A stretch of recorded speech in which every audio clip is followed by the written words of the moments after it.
Hi everyone, welcome back to Organizational Behavior News. This week we are going to talk about communication.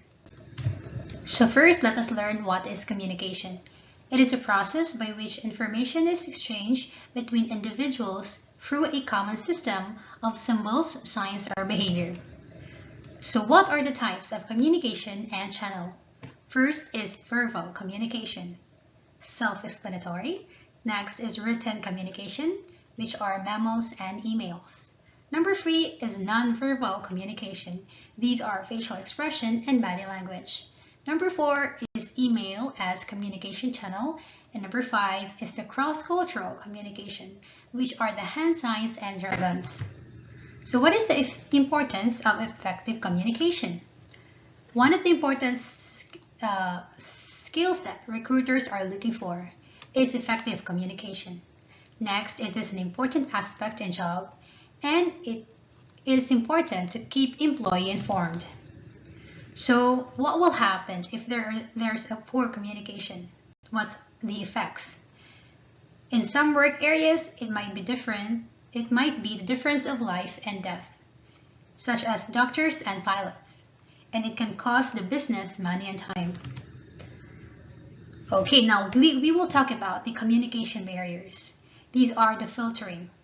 It is a distortion or withholding of information to manage a person's reaction, followed by selective perception, filtering what we see and hear to suit our own needs, followed by information overload.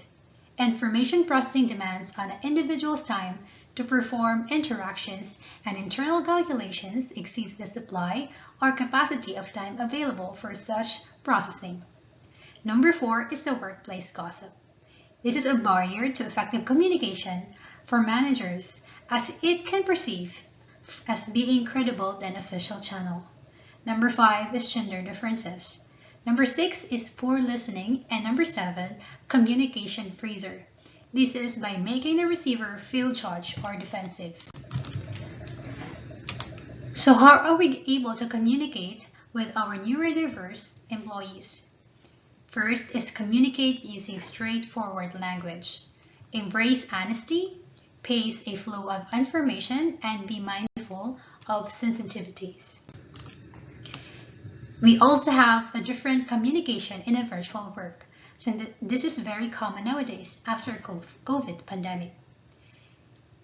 It increases in digital communication, it is flexible, it lacks nonverbal cues, it has the increase of importance of written communication skills, it needs for intentional communication, it needs more asynchronous communication, it increased importance of clear communication, and increased use of video conferencing.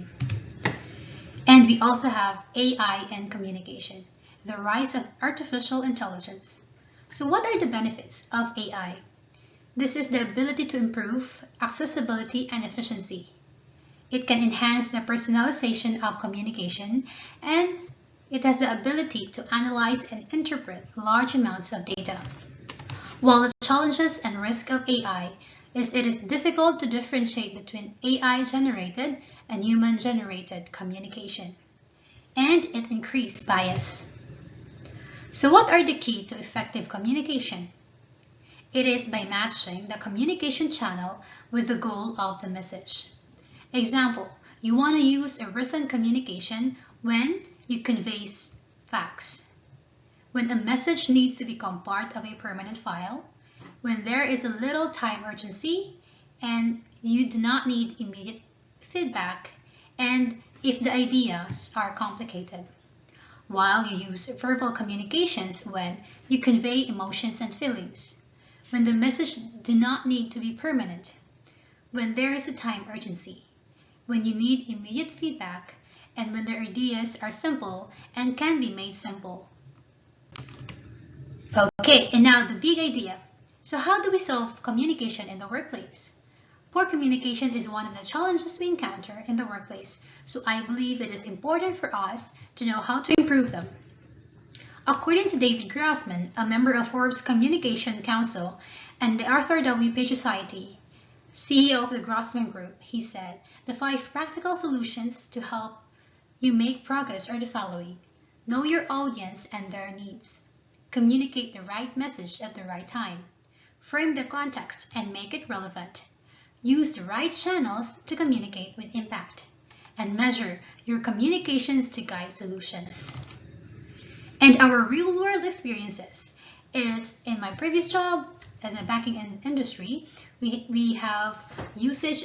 Make sure that the usage of written communication instead of verbal communications in matters of urgency and deadlines lead to delays. So if it's urgent, you really have to make sure that when you do written communication, you have to follow it up with a verbal communication to inform these employees that I send you an email and you have to check it out.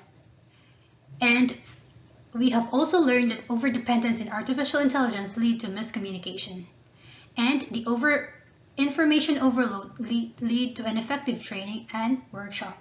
Sometimes when we do trainings and workshops, we tend to give a lot of information to our trainees in one day, but then it burn out or turns out into ineffective because they will then forget what you've teach them because of the information overload. Our aha moments is initially, I thought, artificial intelligence is not good for the people. Through this, I realized that it has its benefits as well. As long as you are using it responsibly, it is ideal for research to interpret large amount of data, which is the AI, and the person who are using it should use it as a guide and should not be dependent on it. Our action plan for this week is improve our skills in communication both in verbal and communication written. Before selecting a communication channel, evaluate the goal of your message and follow the communication guidelines for neurodiversity employees. Ensure to exercise proper and effective communication at all times for the success of the company we will be